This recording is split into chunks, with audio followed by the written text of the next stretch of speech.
নমস্কার, তিথির রান্নাঘরে আপনাদের সবাইকে স্বাগত। আজকে আমি বানাবো সর্ষে ইলিশ।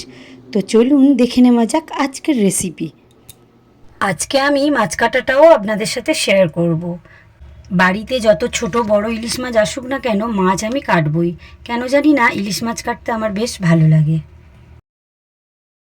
প্রথমে আমি মাছের আঁশটাকে ভালো করে ছাড়িয়ে নেব।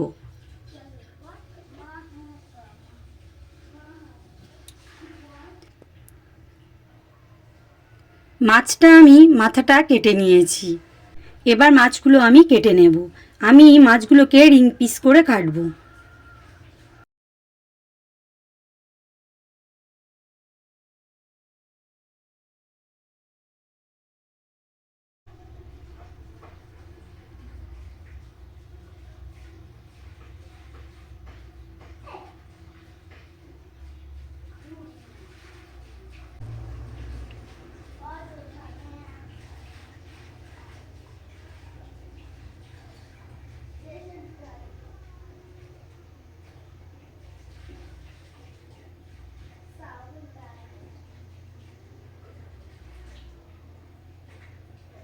এবার লেজটাকে কেটে নেব।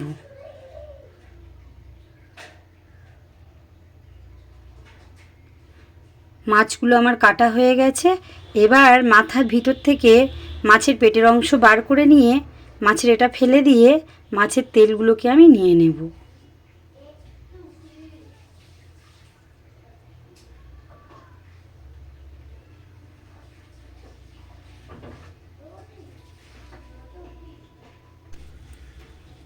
এখান থেকে আমি 4 পিস মাছ নিয়ে নেব। বাকিগুলো অন্য কোনো রেসিপি বানাবো।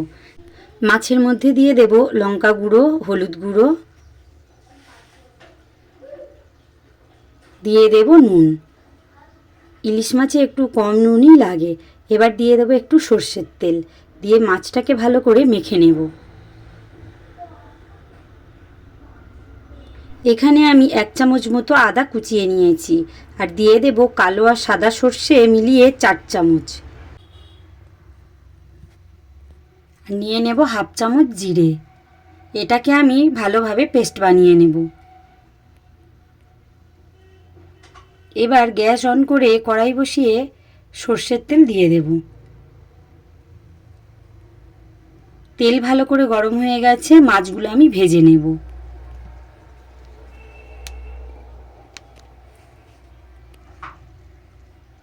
মাছের এক পিঠ ভাজা হয়ে গেছে, মাছগুলোকে উল্টে দেব।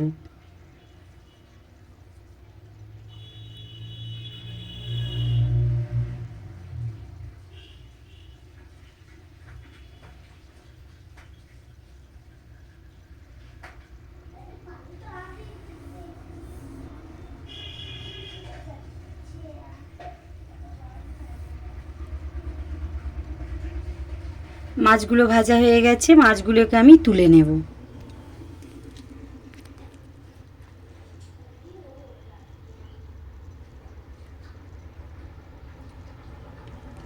ওই তেলের মধ্যে আরেকটু তেল দিয়ে দেব।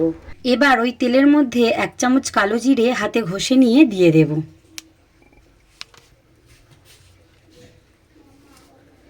তারপরে দিয়ে দেব কেটে রাখা টমেটো আর কাঁচা লঙ্কা। এখানে আমি একটা ছোট সাইজ টমেটো আর কয়েকটা কাঁচা লঙ্কা নিয়ে নিয়েছি।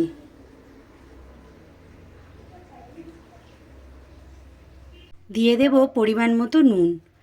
আমি পিঙ্ক সল্ট ব্যবহার করি, তাই আমার নুন একটু কমই লাগে। এবার দিয়ে দেব আদা জিরে ও সর্ষের পেস্ট। চারটা ধুয়ে যে জলটা ছিল সেটাও দিয়ে দিলাম।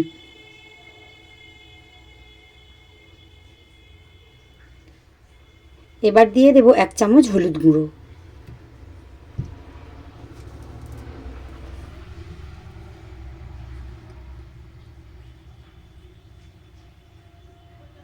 মশলাটাকে আমি ভালো করে কষিয়ে নেব। যতক্ষণ না তেল ছাড়ে ততক্ষণ কষাতে হবে।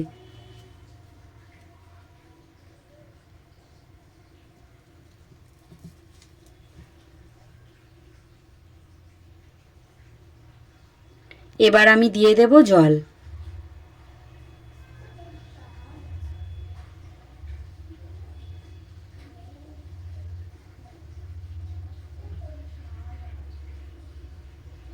ভালো করে ফুটে গেছে, ভেজে রাখা মাছগুলো দিয়ে দেব।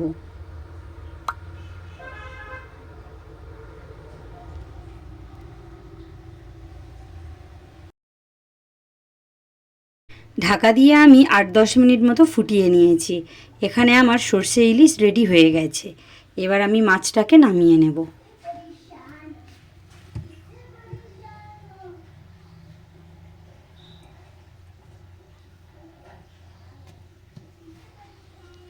আমার এই রেসিপিটা যদি ভালো লাগে তাহলে অবশ্যই লাইক, কমেন্ট, শেয়ার ও চ্যানেলটিকে সাবস্ক্রাইব করে দেবেন আর আমার পাশে থাকবেন।